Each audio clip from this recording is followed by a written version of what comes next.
안녕하세요. 네, 만나서 반갑습니다. 자, 여러분들과 모의고사를 같이 진행할 김지연이고요. 우리가 이제 뭐 이론부터 시작을 해서 이제 뭐 단원별 문제풀이도 한번 해봤고요. 그다음에 이제 마지막 이제 모의고사형 문제풀이인데요. 이제 가장 마지막 최종 형태라고 볼 수가 있죠. 그래서 여러분들이 이것도 마찬가지예요.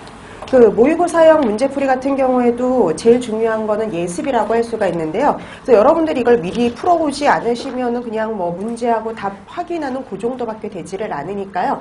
반드시 그 문제를 꼭 풀어오셔야 됩니다. 그래서 수업 전에는 반드시 문제가 풀려 있어야 되는데요. 근데 여러분들 이제 뭐 한번 이렇게 쭉 보셨지만 우리가 4주차 수업으로 진행이 되는데 총 16 그 모의고사가 이렇게 모여있죠. 그러니까는 한 번 수업에 4개씩 나간다고 보시면 돼요. 그래서 여러분들이 매주 4회차씩 미리 풀어 오시면 됩니다. 그 다음에 이제 여러분들이 그 예습을 해오는 거 중요하고요. 그 다음에 또 하나 이제 수업 시간에 또 이제 여러분들이 알고 있는 것도 있고, 그 다음에 이제 모르고 있는 것도 있고, 잘못 알고 있는 것들도 있을 거예요. 그래서 그런 것들은 꼭 표시해 놨다가, 그래서 여러분들이 나중에 마지막에 다시 한번 확인하시면서 복습을 다시 한번 해주시면 될 것 같습니다. 그래서 우리가 이제 뭐 판서하고 이럴 시간은 좀 안 되기 때문에 기본적으로 다 그 문제와 관련된 뭐 이제 좀 설명한 것들이 필요한 경우는 다 이제 프린트물로 나가니까요. 그래서 여러분들이 동영상 수업을 듣는 분들도 학생분들도 이제 다 미리 수업 전에 프린트물을 꼭 출력해 두시고 같이 수업을 진행하셔야 됩니다. 자, 그럼 이제 우리가 오늘 첫 회 시간이니까 제1회 모의고사부터 나가는데요. 제1회 모의고사는요. 아주 되게 쉬워요. 이건 이제 뭐 다 맞아야 되는 정도 수준의 문제였다라고 보시면 돼요. 그래서 우선은 가볍게 시작을 합니다. 그 다음에 우리가 또 여러분들 뭐 시험이 어렵게 출제된다 해서 뭐 옛날에 경기도가 정말 어렵게 출제가 될 적에는 한 15문제 정도는 그냥 그럭저럭 풀만한 문제가 나오고 한 대여섯 문제 정도가 좀 어렵거나 거의 막 기본적으로 책에 잘 안 나와 있는 내용들이 엄청 많이 나왔었거든요. 근데 이제 그거보다는 예전보다는 훨씬 쉬워졌습니다. 그래서 뭐 간혹 이제 이렇게 안 봤던 게 나올 만한 게 뭐 한 문제 이 정도, 한두 문제 이 정도라고 생각을 한번 하시면 되겠고요. 그다음에 또 이렇게 뭐 되게 단순한 유형의 문제가 나오기도 하지만 되게 구체적인 유형의 문제가 나오기도 해요. 그렇기 때문에 우린 항상 가정을 하죠. 가장 어렵게 나올 걸 가정을 해서 공부하시는 게 좋아요. 왜냐하면 경력 경쟁 같은 경우에는 뭐 전공 과목들만 시험을 보기 때문에요. 그러니까 한 문제 한 문제가 아쉬울 수밖에 없어요. 그래서 하나라도 더 맞기 위해서는 가장 어렵게 나온다라는 가정하에 공부를 좀 해주시면 될 것 같습니다. 자, 그럼 이제 1회 모의고사는 아까도 말씀드렸듯이 아주 기본적인 쉬운 문제들로만 주로 구성이 되어 있어요. 그래서 여러분들이 이제 워밍업으로 이제 여러분들이 이 정도는 가볍게 풀고 가게, 자신감을 갖게 좀 쉬운 문제들로 좀 구성이 되어 있어요. 자, 그러면 1회 모의고사 봅니다. 1번. 자, 식품위생법규에 규정된 식품위생의 범위에 해당하지 않은 것은, 이것도 이제 예전에 나왔던 기출문제인데요. 아주 기본적인 거 물어보죠.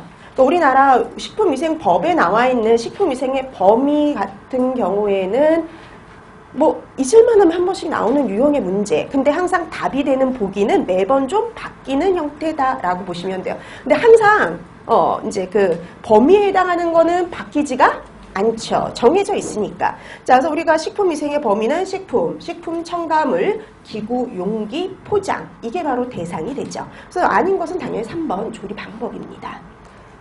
그러니까 가장 기본적인 걸 알고 있느냐, 이런 유의 문제가 자주는 아니지만 한 4, 5년마다 한 번씩 3, 4년마다 한 번씩 반복되면서 간혹씩 나와요. 잊을만하면 한 번씩. 자, 그 다음에 2번 식품안전관리 인증기준 해썹의 7원칙에 대한 설명을 옳지 않은 것은, 여러분 이것도 가장 기본적인 문제인 거죠. 그래서 여러분들이 해썹의 7원칙을 알아두는 건 기본인데요. 이게 되게 다양한 형태로 시험 문제에 출제가 됐었어요. 그러니까 뭐 그냥 검증, 뭐 기록 유지 이런 식으로 단어가 나오기도 하고요. 그다음에 이 단계를 설명하는 유형으로도 시험 문제가 출제가 되기도 하고요. 지금처럼 이렇게 간단하게 이렇게 서술형의 형태로 나오기도 하고 되게 다양한 형태로 보기가 나오는데 항상 기본만 알면 이건 답을 찾을 수 있는 유형이죠. 그래서 여러분들이 그 해썹의 12단계 확인해 두실 필요가 있죠. 그래서 오늘 그 나눠드렸던 프린트 1페이지를 보시면은요. 해썹은 총 12단계로 나눠져 있죠. 그래서 12단계로 나눠져 있는, 12단계로 구성이 되어 있는데요. 그 중에 1단계부터 5단계까지가 사전 준비 단계라고 얘기를 하죠. 그래서 사전 준비 단계다, 예비 단계다, 이런 말을 합니다. 그래서 공정 흐름도 현장 확인까지가 준비 단계예요. 그 다음부터 6단계부터 12단계까지가 실행 단계, 적용 단계가 되겠고요. 그 실용, 적용 단계가 바로 해썹의 7원칙이 됩니다. 그래서 여러분들이 뭐 순서 알아두고 각 단계를 알아두는 거 기본이라고 보시면 되겠고요. 기본적으로 사전 준비 단계하고 실행 단계, 7원칙을 구분하는 건 가장 기본 중에 기본 중에 기본이지만 이런 기본적인 문제를 물어보는 문제가 작년에도 나왔거든요. 그래서 여러분들이 반드시 이런 기본적인 것들은 꼭 확인해 두셔야 됩니다. 근데 여러분 이걸 우리가 이제 이 해썹의 12단계를 이렇게도 말할 수 있죠.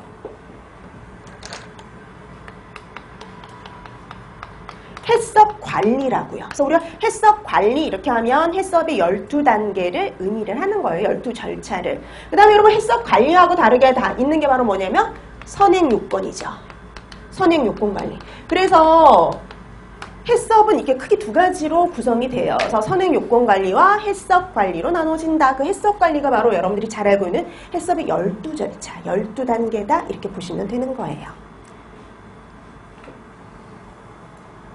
그래서 이번 문제는 쉽죠. 그래서 7원칙에 대한 설명으로 옳지 않은 거, 해당되지 않는 거, 그럼 당연히 4번 해썹팀을 설정한다. 요거가 되는 거죠. 그래서 해썹팀을 설정하는 단계는 준비, 예비 단계에 들어갑니다. 자, 그래서 2번의 답 4번이 되겠고요. 그 다음에 3번. 식품의 안전을 확보하기 위한 미생물의 제어 과정이 필요하다. 이에 대한 설명으로 옳은 것은, 이거 뭐 작년 경기도 문제이기도 한데요. 그러니까 여러분들이 기본적으로 이 단어들을 알아두는 건 기본이에요. 그렇죠? 그 항상 기본에서 꼭 시작을 하셔야 됩니다. 자, 소독 나와 있는데요. 소독은 병원성 미생물을 사멸하거나 사멸하지 않더라도요. 병원력을 약화시켜서 감염력을 상실하기 위한 물리 화학적인 방법들이 바로 뭐냐면 소독이에요. 맞는 말이죠. 그래서 답이 1번이에요. 그 다음에 2번.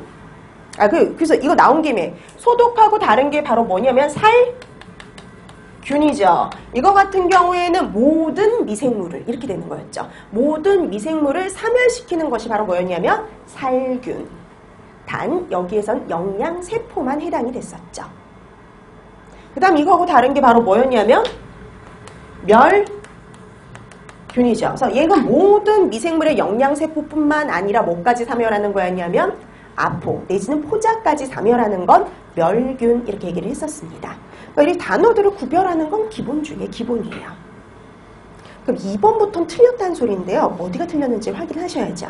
자, 2번. 방부는 식품의 성상에 영향을 주더라도 미생물의 성장 및 증식을 저지하여 발효, 부패를 억제시키기 위한 것이다. 뒷부분은 맞아요. 미생물의 성장, 증식 이런 걸 저지하는 거죠. 완전히 막는 것은 아니고 천천히 일어나도 저지하는 그 정도예요.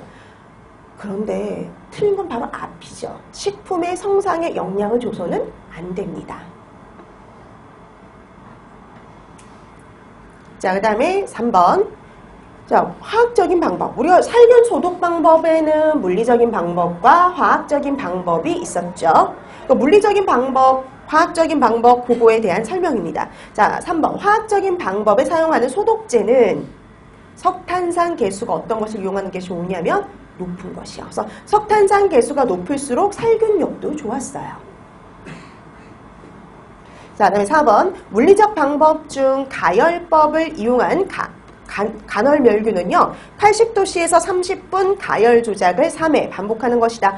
그럼 물리적인 방법, 물리적인 살균소독법의 가장 대표적인 게 가열법. 그 다음에 그 광선을 조사하는 뭐 자외선, 방사선 조사, 그 다음에 이제 우리가 필터를 이용해서 여과를 시키는 세균 여과법 뭐 이런 것들이 있었죠.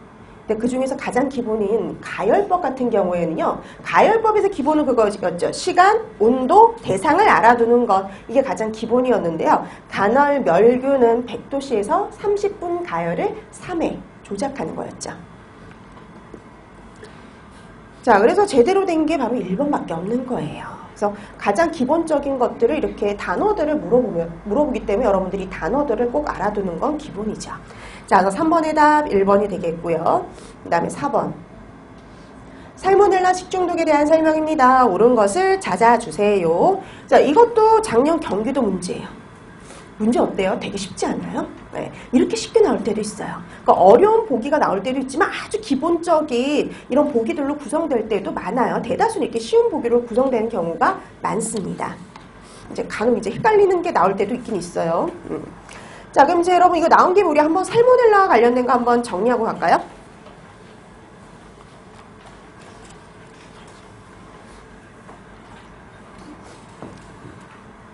살모넬라 같은 경우는 여러 균종이 존재를 하죠. 여러 균종이 존재를 하지만 대다수는 좀 병원성인 것들이 많아요. 그 중에서 살모넬라 식중독과 관련된 균들도 되게 많죠. 그래서 살모넬라 엔테리티디스, TP 뮤리움 이런 것들이 가장 대표적입니다. 그 중에서 뭐 TP 뮤리움 같은 경우는 쥐와 연관이 되어 있죠. 네, 보통 이렇게 살모넬라 붙어 있으면 대다수가 살모넬라 식중독의 원인균이지만 뒤에 TP와 파라TP가 붙는 경우는 제외되죠. 이거 같은 경우에는 경구 감염병의 원인균이에요. 장티푸스, 파라티푸스. 그래서 여러분 이거 구별하는 문제도 실제로 시험 문제에 나왔었죠. 이게 식중독 균인지 경구 감염병과 관련된 균인지 구분하는 문제. 그래서 여러분들이 원인균을 구별해 두는 거 기본입니다. 자, 그 다음에 살모넬라는 감염형이 가장 대표적이죠. 감염형들은 다 그람 음성의 포자를 만들지 않는 간균이었죠. 그리고 대다수가 통성혐기성이었고요. 그 다음에 운동성이 있어요. 근데 포자를 안 만드니까 열이 상당히 약하죠. 그래서 60도씨에서 20분만 가열해도 사멸이 가능합니다. 근데 가장 일반적이죠. 10의 6승 다량 섭취해지 발생을 하고요. 근데 가장 최적인 조건은 37도씨, 최적 온도는 37도씨고요. 그다음 pH는 7 내지 8, 그 사이가 가장 최적이었죠. 그래서 가장 일반적인 형태입니다. 그다음에 살모넬라 균 자체와 관련된 게 있었죠. 포도당은 발효를 하지만 유당은 발효를 하지 않아요. 그 다음에 메칠레드 양성, VP 음성, 구연산 시험 양성이었죠. 그 다음에 트립토판으로부터 다른 애들은 인도를 만들지만 얘는 인도를 안 만들고 뭘 만들어요? 황화수소를 만들죠. 황화수소를 만들기 때문에 TSI 하층부에서 검은색을 나타냈었죠. 자, 그 다음에 살모넬라의 가장 대표적인 특징이다라고 하면 증상의 특징, 그 다음에 원인식품의 특징을 찾을 수가 있었죠. 자, 그래서 증상 같은 경우에는요, 증상 같은 경우는 뭐 심한 발열 증상을 보인다는 거. 그래서 38도씨에서 40도씨까지 올라가는 심한 발열 증상을 보이는 게 특징이다. 이렇게 볼 수가 있었죠. 그 다음에 뭐 잠복기는 평균 12시간에서 24시간 정도. 그 다음에 뭐 원인식품 같은 경우는 여러분들이 잘 알듯이 달걀 및 그 가공품들이죠. 근데 우리나라에서는 생닭하고도 관련이 깊어요. 근데 우리나라는 그렇잖아요. 달걀, 생닭 이런 것들과 관련이 깊지만 미국 같은 경우에는 토마토로 인해서 큰 식중독 사고가 발생한 사례가 있었죠. 그러니까 그런 발생한 사례도 예전에 시험 문제에 나온 적이 있어요. 토마토와 관련된. 자, 그 다음에 뭐 예방법은 여러분들이 한번 읽어두시면 됩니다. 자, 그래서 가장 기본적인 것부터 해가지고 여러분들이 조금 깊이 있는 것까지 좀 확인을 해두실 필요가 있어요. 자, 그럼 4번 문제로 들어가서요. 옳은 것을 찾는 문제거든요. 1번부터 한번 봅니다. 원인균은 살모넬라 TP다. 여러분, 살모넬라 TP는 장티푸스의 원인균이었죠. 그래서 우리가 뒤에 TP라든지 파라TP가 붙는 경우에는 식중독균이 아니었어요. 그 구분해내면 되는 거고요. 그 다음에 2번 그람 양성 통성염기성 간균으로 장내 세균과이다. 근데 여러분 그람 양성이 아니라 음성이죠. 어패류를 생식하는 식습관과 관련이 있다. 어패류를 생식하는 것과 관련이 있는 건 장염 비브리오죠.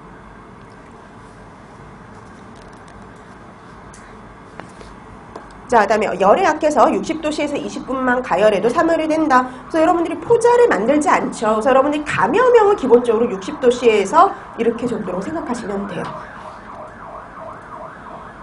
자, 그래서 포자를 만들지 않는 그람 음성균들은 보통 60도씨로만 가열해도 충분히 사멸이 가능했죠. 그래서 우리가 뭐 살모넬라 같은 경우는 20분, 그 다음에 그 장염 비브리오 같은 경우는 4, 5분 정도, 그 다음에 뭐 병원성 대장균 같은 경우는 30분 정도 가열하면 충분히 사멸이 가능했었죠. 자, 그래서 4번의 답 4번이었고요. 그 다음에 5번. 식중독 환자를 보고받은 시장군수구청장이 해야 할 사항이 아닌 것은 그랬습니다. 자, 그럼 이제 식중독 환자를 보고받은 시장군수구청장이 해야 할 것들이 있죠. 자, 이것도 여러분들이 뭐 비슷한 유의 문제가 뭐 경기도에서도 작년에 나왔긴 했었는데요. 한번 보실까요? 오늘 나눠드렸던 프린트 1페이지.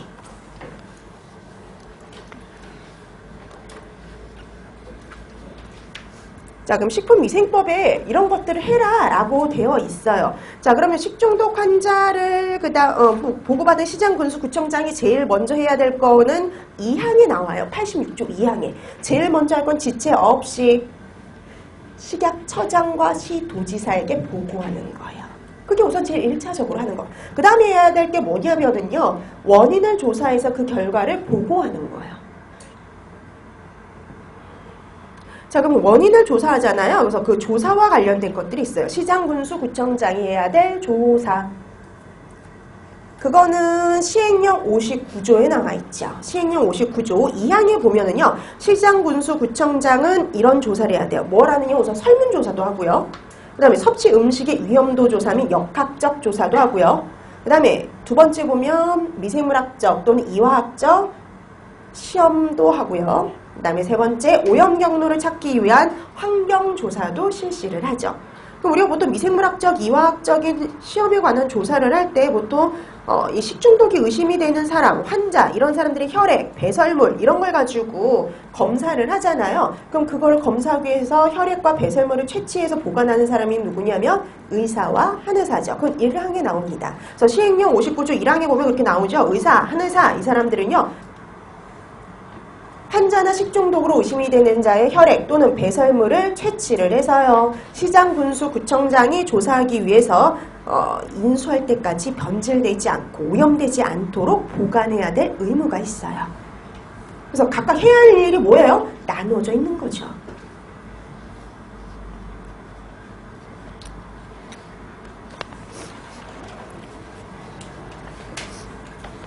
자, 그럼 이제 5번으로 돌아오면요, 보기를 보면은 아닌 것을 금방 찾아내실 수 있어요. 자, 1번 식중독 원인 식품과 환자 간의 연관성을 하기 위한 설문조사. 그 다음에 2번 식품의 오염 경로를 찾기 위해서 실시하는 환경조사. 그 다음에 3번 식중독 환자의 혈액 또는 배설물을 채취하는 거. 그 다음에 4번 식중독의 원인이라고 생각되는 식품 등에 대한 이화학적인 시험조사. 아닌 것은 3번이죠. 3번 같은 경우는 이제 의사, 한의사가 해야 될 사항이었었죠. 그래서 5번의 답 3번이 됩니다. 자, 그 다음 6번. 다음 중 식욕가공품 중에 발색제와 바드가요 형성되는 발합성 물질은 그랬네요. 뭐 이거 같은 경우는 이제 중간에 생성되는 우리가 가공, 저장, 과정, 조리하는 과정 중에 발생하는 물질과 관련된 건데요. 발색제, 우리가 사용하는 발색제, 아질산염, 이런 것들이죠. 아질산염, 질산염과 반응을 해서요, 형성이 되는 발암성 물질, 그럼 누구냐면 니트로사민이죠. 자, 그럼 6번의 답은 2번인데요. 그렇게 또 이제 보기 중에 나와 있는 것 중에 하나가 뭐냐면 벤조피렌이죠. 벤조피렌도 중간에 생성되는 물질인데 이거는 보통 탄 음식이라든지 훈제 식품에서 발생하는 발암성 물질이었죠.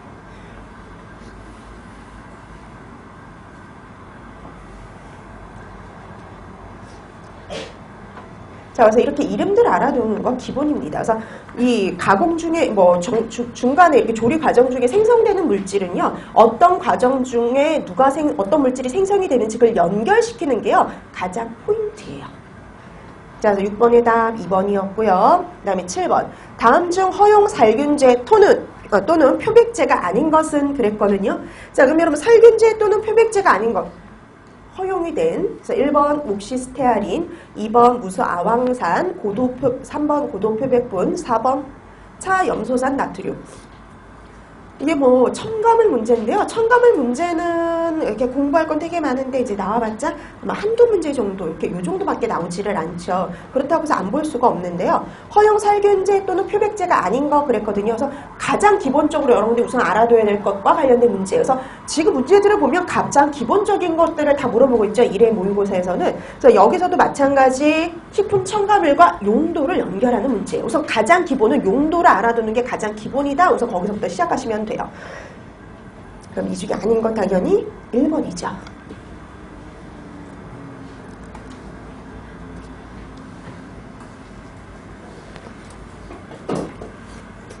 그럼 무수 아황산 하면 이거 뭐였냐면은 표백제죠. 그래서 무수 아황산 같은 경우에는 아까 아황산 붙은 거랑 아황산 붙은 거라든지 이제 과산화수소 같은 경우가 이제 보통 표백제로 많이 이용이 되죠. 근데 차 염소산 나트륨도 이용할 수는 있었죠. 자, 그다음에 고도 표백분하고 차 염소산 나트륨 같은 경우에는 대표적인 살균제였습니다. 그 외에도 뭐 오존수라든지 이산화 염소수라든지 뭐 이런 것들이 더 있었죠. 근데 여러분 우리가 옥시스테아린 같은 경우에도요 허용이 된 첨가물이긴 해요. 얘는 뭐의 용도냐면요 안정제 소포제로 써요.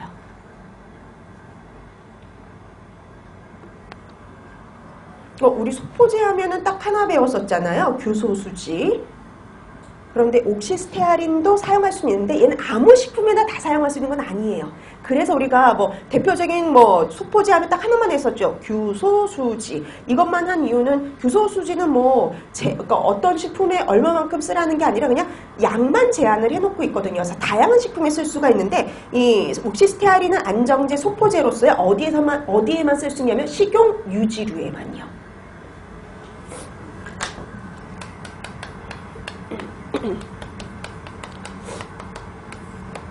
식용 유지류에만 사용할 수 있어요. 다른 식품엔 못 써요.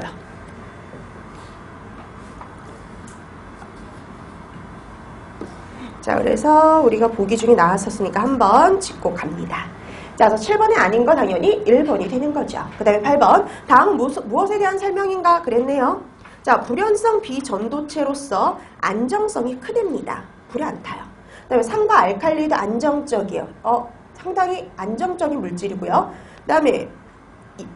그 다음에 이제 그 특징이 나오는데요. 산과 알칼리 이렇게 안정적이잖아요. 그러다 보니까 이게 안정성이 커서 잘 파괴가 되질 않아요. 분해가 되질 않아요. 그래서 잔류성이 강해서 먹이 연세에 의한 축적 현상이 문제가 되고 있죠. 특히 어디에서 많이 축적이 되냐면 어류에서 축적성이 크게 나타납니다. 그래서 어류에만 기준이 있고요. 그 다음에 얘는 미각류 사건의 원인 물질이다 그랬었죠. 미각류 사건의 원인 물질 그럼 누구냐면 PCB죠. 그래서 폴리어마 비페닐이니까 답은 2번이 됩니다. 자, 8번의 답 2번이었는데요. 나온 김에 PCB와 관련된 거 조금 더 확인을 한번 해볼까요? 뭐 이제 대다수 이제 나오긴 했지만 우선 PCB 하면은요, 여러분 이거 같은 경우 폴리어마 비페닐 같은 경우에는 하나의 단일 화합물이 아니라요 여러 가지 다양한 이성체가 존재하는 물질이었죠. 그래서 절대 단일 화합물이 아니에요. 화학적으로 매우 안정적이어서 파괴가 잘 안 돼요. 분해가 되지 않아서 잔류성이 강한 물질이었죠. 그 다음에 지용성이죠. 그래서 보통 지방 조직에 축적이 됩니다. 아까 먹이 연세에 의한 축적 현상이 특히 문제가 된다고 했잖아요. 그래서 식품 중에 특히 가장 많이 축적되는 곳이 어류고요. 특히 어류의 어디냐면 지방 부분이 되는 거죠. 자, 불연성, 불에도 안 타고, 약품성, 약품에도 강하고, 내열성, 열에도 강하고요. 내염성도 강하고, 전기, 절연성, 열전도성이 우수한 물질이에요. 그래서 되게 다양한 용도로 이용이 되기 때문에요. 문제가 됩니다. 그러니까 환경에 노출되는 그 경우의 수가 크다는 거죠. 그 다음에 여러분 또 PCB는 원래부터 자연계에 존재하는 물질이 아니에요. 인간이 만들어낸 물질이죠. 자, 그 다음에 3번에 보면 미각류 중독 사건의 원인 물질이기도 했었죠. 그래서 여러분 이거 착각하면 안 되는 게 PCB는 원래 미각류에 함유되어 있는 물질은 절대 아닙니다. 우연히 혼입된 사건이었죠.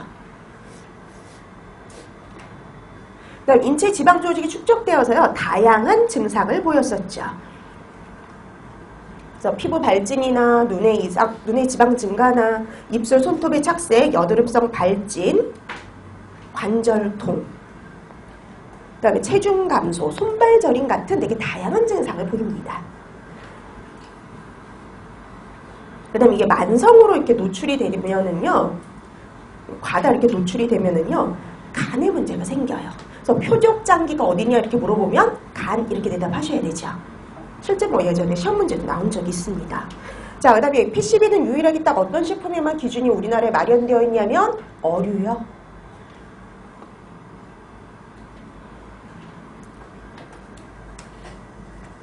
그 다음에 여러분 뭐 PCB의 독성 기준 나중에 한번 읽어보시면 되겠고요. 여러분 PCB 같은 경우도 여러분 그거 기억나세요? 인간이 만들어낸 최악의 물질 중에 하나고요. 그 다음에 얘가 또 이것도 이제 문제가 됐던 것 중에 하나가 환경로무, 내분비 교란 물질이었던 거였죠.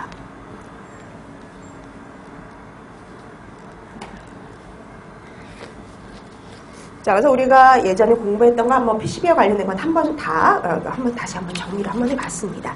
자, 그래서 기억을 한번 다시 되새겨 두시고요. 자, 그래서 8번의 답 2번이 되겠고요. 그 다음에 이제 9번.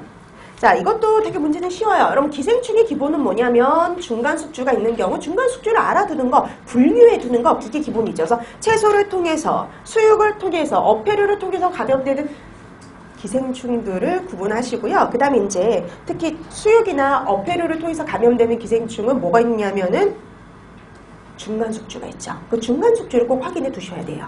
자, 그러면 연어나 송어를 생식함으로써 감염되는 기생충, 연어 얘기 나오면 하나죠. 누구냐면은 광절 열두조충입니다. 그래서 연어나 이제 송어 같은데 의충미충, 의비충의 형태로 들어있다 인체에 감염되는 형태였죠. 여러분 스파르가눔의 대표적인 중간 숙주 기억나시나요? 얘도 뭐 담수어가 원인일 수도 있지만 되게 독특한 것들이 문제가 되죠. 뱀, 개구리, 닭. 유구조축은 누구였냐면 돼지고기였죠. 돼지. 이형충은 뭐였나요? 이것도 어패류인데 네, 숭어였죠. 숭어.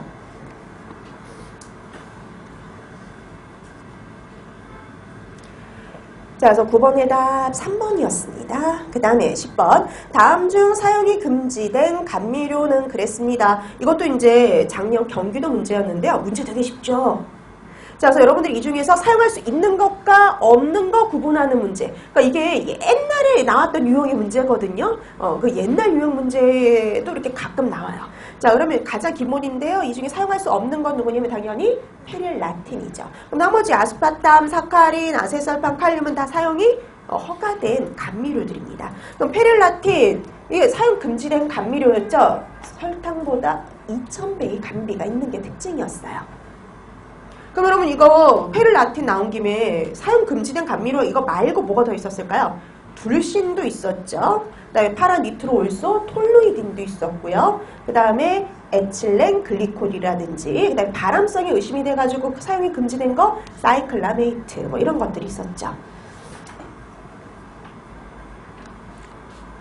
자, 그래서 여러분들이 사용할 수 있는 거 없는 거 구분해 두시면 됩니다. 자, 그래서 10번의 답 1번이었고요. 그 다음 11번. 식품 내에 존재하는 미생물에 대한 설명입니다. 옳지 않은 것은.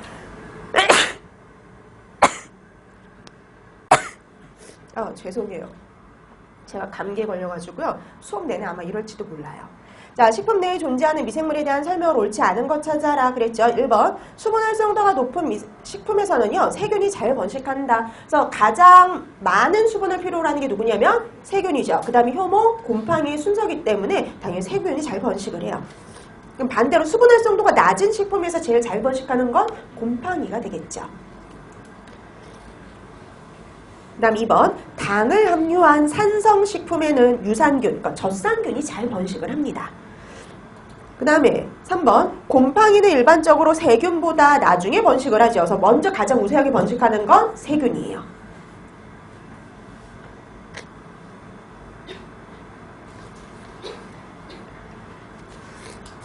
그 다음에 4번. 수분활성도가 0.8 이하의 식품에서는 거의 모든 미생물의 생육이 저지된다 그랬는데요. 0.8을 가지고는 안 되죠. 우리가 가장 낮은 게 누구였냐면 내삼투합성 효모였고요. 최저 발육을 위한 수분활성도가 얼마였냐면 0.6이요. 그래서 0.6 이하로 낮춰야지 저지가 됩니다. 자, 그래서 11번에 옳지 않은 거 4번이 되죠. 자, 다음 12번. 황변미에서 검출되는 독소로 신경독 증세를 보이는 것은, 이것도 작년 시험 문제였어요. 문제는 간단하죠. 그러니까 여러분들 뭐 이 곰팡이 독의 기본은 그거였잖아요. 곰팡이 독과 원인 곰팡이, 그 다음에 치매 부위, 그리고 마지막 대표적인 원인 식품을 알아두는 것, 이런 것들이 바로 대표적으로 반드시 알아둬야 될 것들이었는데요. 그 중에서 치매 부위 찾는 거 연결하는 문제입니다. 자, 그러면 황변미 중에서 신경독 증세를 보인다 그러면 2번에는 시트레오비리딘이죠.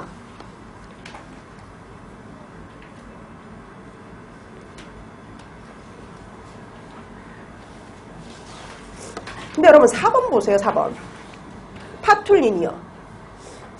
파툴린은 신경독 증상을 보이긴 해요. 그쵸? 근데 뭐하고는 관련이 없냐면 황변미하고는 전혀 관련이 없죠. 그래서 답이 될 수가 없어요. 그래서 여기에서 우선 제일 먼저 여러분들이 보기를 보고 굴부열해내는 게 그거죠. 황변미와 관련 있는 거 우선 찾으면 1번, 2번, 3번이 되는 거고요. 그래서 1번에 있는 시테린이는 신장독이고 루테오스키린은 간장독이었죠. 자, 그래서 12번에 답 2번이 됩니다. 근데 여러분 이거 말고도 이제 플러스 알파로 기억해둘 만한 것 하면은 이제 오늘 나눠드렸던 프린트 잠깐 보실래요?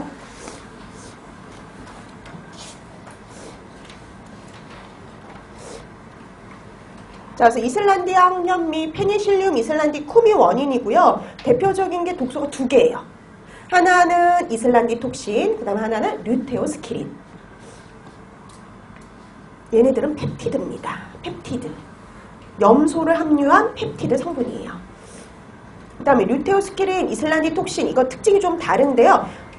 이 루테오스키린 같은 경우는 어떤 문제를 지용성 물질이에요. 지용성의 증상이 좀 천천히 나타나는 게 특징이죠. 그 다음에 이슬란디톡신 같은 경우 수용성 물질이죠. 근데 이거는 좀 더 증상이 빠르게 나타납니다.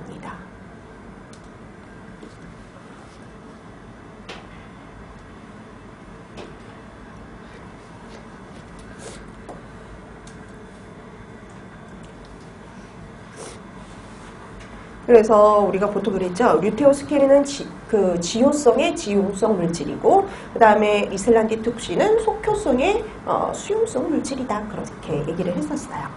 자, 그래서 둘 다 간장독을 보이고요. 그 다음에 두 번째 턱시카리움 황변미 같은 경우에는 페니실륨 시트레오비리데가 원인 곰팡이고요. 만들어내는 독소는 이름 비슷하게 하죠. 시트레오비리딘이에요.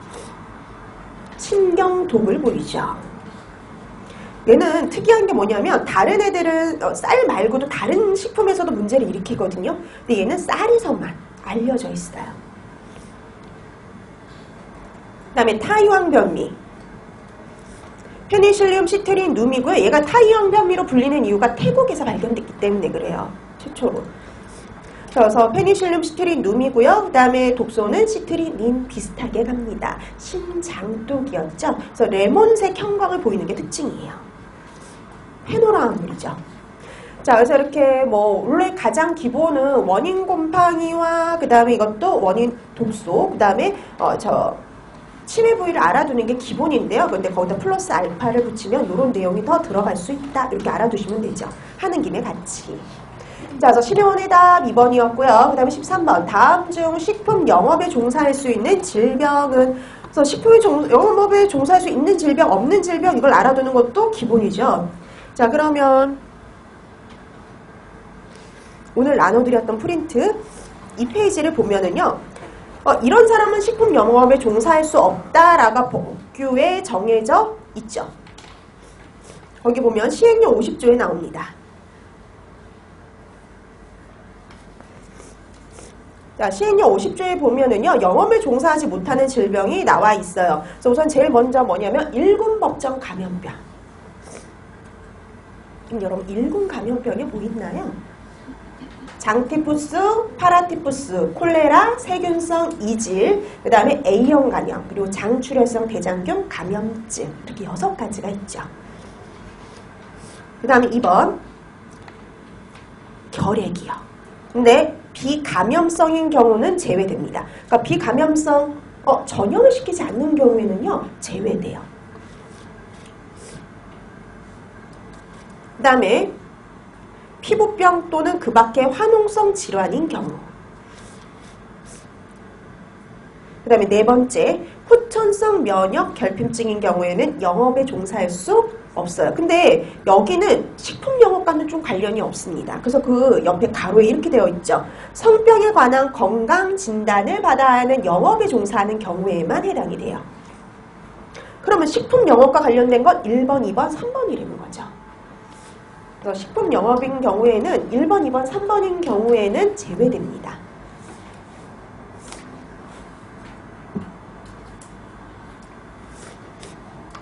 자, 그러면 13번 영업에 종사할 수 있는 질병, 반대로 있는 질병이죠. 콜레라, 1군법정 감염병이에요. A형 간염, 1군법정 감염병이기 때문에 제외되죠. 피부병 및 기타 화농성 질환자인 경우도 제외됩니다. 아닌 거 4번이 되는 거죠. 그러니까 B형 간염은 옛날에는 안 됐어요. 제외되는 항목에 들어갔지만요. 지금은 B형 간염은 종사할 수 있습니다.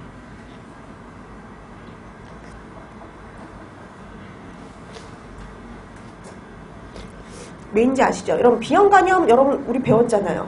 보통 식품을 통해서 전파되는 건 뭐냐면 A형 간염이죠. B형 간염은 식품을 통해서 전파되지 않습니다. 자, 그래서 13번의 답 4번이었어요. 그 다음에 14번.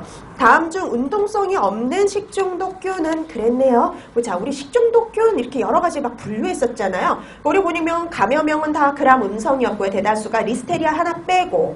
그 다음에 보니까 우리가 배운 독소용들은 다 그람 또 양성이었죠. 그러면서 우리가 이렇게 분류를 해서 막 공부를 했거든요. 근데 예외적인 것들이 꼭 존재하잖아요. 대다수의 식중독균들은 운동성이 있어요. 편모가 다 있단 말이죠. 자, 편모가 있는데 편모가 없는, 운동성이 없는 식중독균이 딱 2가지가 있었습니다. 하나는 뭐였냐면 포도상구균, 또 하나는 웰치균이었죠. 자, 근데 포도상구균은 없지만 이번에 웰치균이 있었죠. 클로스트리디움 퍼프리젠스. 그래서 14번의 답 2번이었습니다. 그래서 14번의 답 2번인데요. 14번의 답은 2번인데 제가 문제를 바꿔서 이 보기 그대로 해서 다음 중에요. 그람 염색성이 다른 하나를 찾아내세요. 그럼 염색성이 다른 하나를 보기 중에서 찾아내라. 그럼 그때는 답이 뭘까요? 그렇죠. 1번. 1번만 그람 음성, 나머지는 다 그람 양성이죠. 자, 그래서 14번의 답 2번이었습니다. 그 다음에 15번. 바이러스 식중독에 대한 설명입니다. 옳은 거 찾아주세요. 자, 기억 보시면 바이러스 식중독은 증가 추세이며 여름보다 겨울에 더 많이 발생을 한다. 그렇죠? 그래서 온도가 낮아져도 문제가 돼요. 온도가 낮아졌을 때 더 문제가 되죠. 왜냐하면 여름에는 세균에 의한 식중독이, 세균성 식중독이 훨씬 많이 발생을 하고요. 오히려 겨울에 더 많이 발생하는 편입니다. 그 다음에 니은 바이러스 식중독 중 주 원인은 누구냐면 노로바이러스죠. 우리나라에서 발생하는 것도 노로바이러스. 이번 평창에서도 발생 또 했죠. 노로바이러스. 그 다음에 디귿. 세균성 식중독과 가장 큰 차이는 바이러스 식중독은 미량, 아주 적은 양, 10에서 한 10의 2승 정도의 아주 소량으로도 발생이 가능하고요. 2차 감염이 가능하다는 거예요. 그래서 한번 바로 발생하면 어때요? 대형 식중독이죠. 이번 평창도 마찬가지. 자, 그 다음에 리을. 주요 원인 식품은 원양산, 어패류, 오염된 식수. 오염된 식수, 이게 문제가 되죠. 그 오염된 식수로 처리한 뭐 과일, 야채 이런 것들이 다 문제가 될 수 있죠. 뭐 샐러드 같은 애들. 자, 그러면 얼핏 보면 맞는 것 같지만 틀려요. 어패류 맞아요. 여러분 굴 같은 게 우리나라 또 굴에서 또 많이 발생하죠. 겨울철에. 근데 굴은 원양산이 아니라 연근, 예, 연안에서 잡힌 애들이 문제가 됩니다. 그러니까 토양하고 가까운 곳에서, 육지와 가까운 곳에서 잡힌 어패류가 문제가 돼요.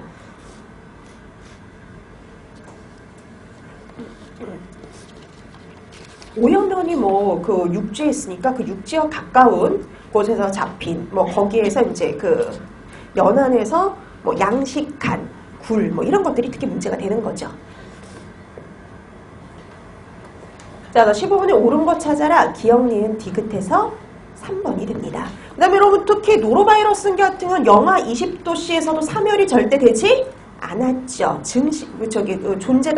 존재할 수 있었어요. 그래서 특히 이제 겨울철에 그래서 훨씬 더 문제가 될 수 있죠. 그래서 우리가 뭐 냉동 보관한다고 해서 예방할 수 없어요. 예방법은 간단하죠. 충분히 가열하면 됩니다. 근데 그 가열의 온도도 기준이 있죠. 얼마였냐면 85도씨요. 그래서 85도씨에서 1분 이상 가열을 해야 되죠. 그 다음에 이거는 특이하게 식중독이지만 2차 감염이 가능하기 때문에요. 2차 감염을 차단하는 것도 아주 좋은 예방법 중에 하나죠.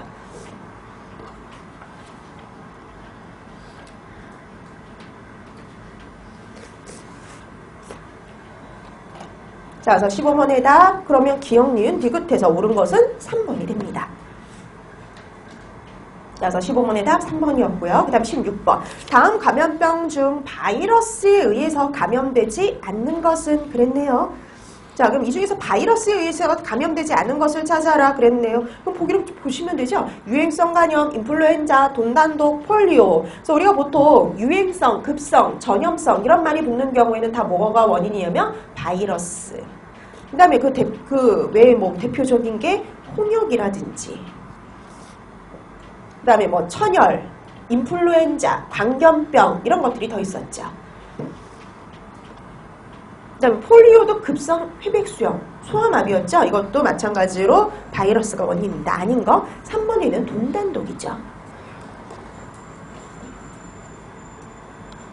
그러면 돈단독 같은 경우에는 세균이 원인이었어요.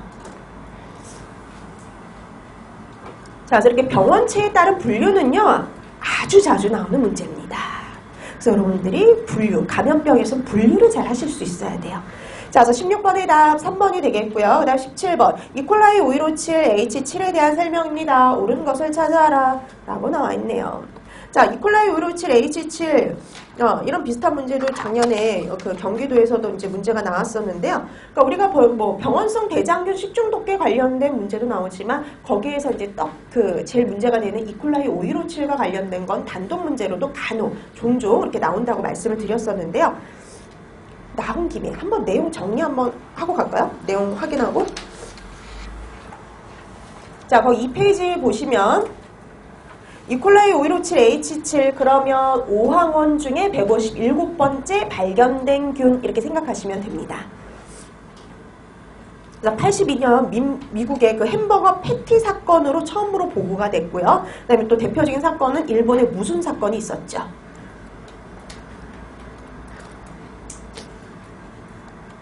그 다음에 우리가 그 병원성 대장균 식중독을 발병 양상에 따라서 분류를 하잖아요. 그 발병 양상에 따라서 분류할 때 이거는 장관 출혈성 대장균이었죠. 그러니까 근데 뭐 장관 출혈성 대장균이라고 해도 뭐 병원성 대장균 식중독에 속하니까요. 대장균군에 속하니까요. 그람 음성의 호기성, 통소염기성 간균이죠. 근데 이콜라이 5157이 좀 남다른 게요. 소량으로 발생할 수 있다는 거. 10의 3승 이하의 소량으로 발병이 가능합니다. 근데 여러분들 이렇게 소량으로 발병하는 것들은요. 잠복기가 보통 어떤 편이냐면 긴 편입니다. 3일 내지 8일. 그 다음에 이제 우리나라에서 이콜라이 5157 같은 걸로 뭐로 분류하고 있냐면은 그쵸. 일군 법정 감염병으로 분류하고 있죠. 그 다음에 또 다른 것들과 다른 점이요. 사람에서 사람으로 뭐가 가능하냐면 감염이 가능해요. 그 다음에 우리 체내에 들어와서 베로톡신을 생성을 하고 이 베로톡신이 문제를 일으키는 거죠. 자, 그래서 뭐 시가정류균이 생성하는 시가독소와 동익을 한 거나 유사한 것으로 알려져 있어요. 그 다음에 여러분 이콜라이 5157H7을 분리할 때 쓰는 애가 있어요. 이게 다른 대장균들하고 좀 다른 점인데요. 이 5157균은 소르비톨을 분해하지를 못해요. 그래서 소르비톨, 메콩키, 배지를 이용을 해서 확인을 합니다. 거기서 이제 무색 진맥이 만들어지면 5157이에요. 그 다음에 가장 제일 중요한 병원소가 누구냐면 소고기죠. 그래서 소고기를 통해서 소로 인해서 문제가 되는 경우가 많아요.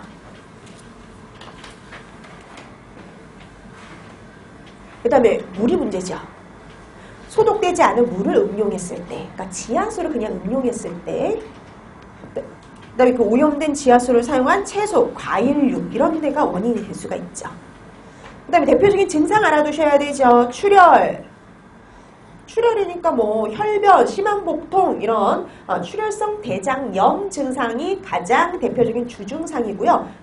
근데 일부에서 요멸성 요독증후군이라든지 이런 혈전성 혈소판 감소증 같은 증상이 나타날 수도 있죠. 그래서 출혈성 대장염, 요멸성 요독증후군의 증상을 보인다 그러면 5157입니다. 자, 이렇게 해서 여러분들이 병원성 대장균 식중독 중에서도 5157에 대한 건 조금 더 기억을 따로 해두실 필요가 있었죠. 자, 그러면 17번에 옳은 것을 찾아라 라고 했거든요. 그럼 옳은 것 찾아봐야죠. 1번, 그람 음성의 호기성, 통성염기성, 무포자 간균으로요. 젖산을 분해해서 산과 가스를 생성을 합니다. 1번 어때요? 틀렸죠. 우리가 기본적으로 대장균이니까요. 그람 음성의 호기성, 통성염기성, 간균 맞아요. 그 다음 우리가 대장균의 특징 중에 하나가 뭐였냐면 젖당을 분해해서 산과 가스를 만들었죠. 그래서 젖산이 아니라 젖당을 분해합니다. 근데 경기도 문제는 되게 이렇게 아주 글자 하나 이렇게 틀리게 해가지고요. 오답을 만드는 경우가 많기 때문에 되게 꼼꼼히 읽으셔야 돼요. 그래서 젖당을 분해해서 산과 가스를 생성한다. 근데 이거 어떻게 표현할 수도 있냐면 젖당 발효를 한다라고 표현을 하기도 해요.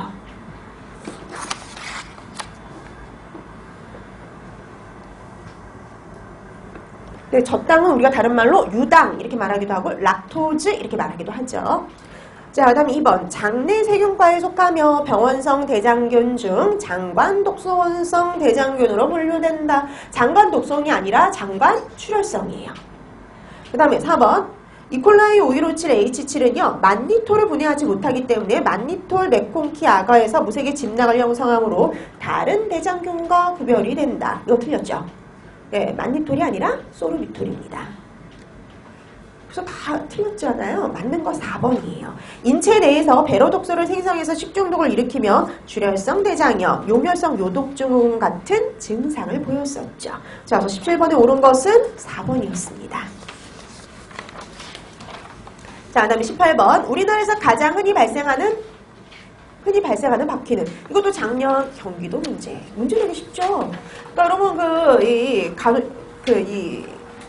미세계층 문제가 매년 나오는 건 아닌데 2년마다 한 번씩, 2, 3년마다 한 번씩 출제가 돼요. 근데 우선 가장 기본적인 것부터 나와요. 가장 문제가 되는 거, 가장 흔하게 발생하는 거 이런 것들이 우선 기본이고요. 그 다음에 진드기 같은 경우는 예방법 이런 것들을 반드시 알아둬야 되죠. 그 다음에 매개하는 질병 같은 것들 이런 것들을 알아두는 게 기본입니다. 자, 그럼 우리나라에서 가장 흔히 발생한다 그러면 당연히 독일바퀴. 답은 4번이 되죠. 진드기 중에서 식품에서 가장 문제가 되는 진드기 누구냐면 긴털, 가루진드기. 그렇죠? 대표적인 것들 이렇게 이름 알아두시면 돼요. 자, 18번의 답 4번이었고요. 그 다음에 19번. 위해평가의 주요 요소가 아닌 것은, 그러니까 이제 작년에 이제 문제들이 그랬어요. 경기도도 그렇고, 그 다음에 교육청 시험도 그렇고, 위해 분석과 관련된 문제들이 조금 나왔었죠.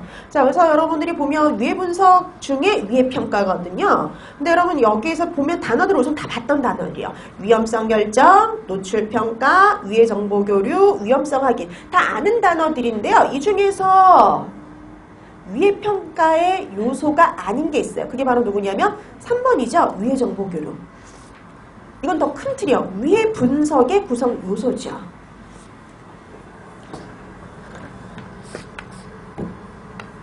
그래서 우리가 더 큰 틀이 되는 게 바로 위해 분석이었잖아요. 그래서 위해 분석할 때 제일 먼저 하는 게 위해가 될 만한 요소를 확인하는 걸 가장 먼저 하죠. 그래서 위해 관리부터 들어가죠.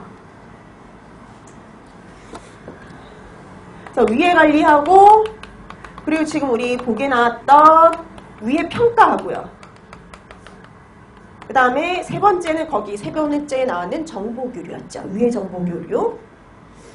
이렇게 해서 세 단계로 나눠줘요. 근데 지금 우리 문제에는 요거 물어봤죠? 요거. 위해 평가에 들어가는 구성 요소가 아닌 거. 그랬으니까 당연히 위해 정보교류는 거기에 포함이 되지 않습니다. 따로예요. 자, 그래서 19번의 답 3번이 나오는 거죠. 자, 그래서 19번의 답 3번이었어요. 그 다음에 이제 우리 오늘 나눠드렸던 프린트 잠깐 보시면은요. 우리가 위해 평가 구성 요소가 아닌 것 문제가 그거였었잖아요. 또 구성 요소뿐만 아니라 이거는 순서도 시험 문제에 나왔죠. 순서 나열하라는 문제가. 그래서 여러분 위해 평가의 순서 제일 먼저 뭐 하느냐면 위험성 확인하고요. 그 다음에 두 번째 위험성 결정하고요. 그 다음에 세 번째 노출 평가하고요. 그 다음에 네 번째 위해도를 결정했었죠. 그래서 이제 작년에 이제 이렇게 위해 분석과 관련된 문제들이 나왔다라고 보시면 될 것 같아요. 자, 그 다음에 이제 나머지 그 세세한 내용들을 한번 꼭 읽어두세요. 네. 자, 그래서 19번에 아닌 것은 3번이었습니다. 그 다음에 마지막 20번.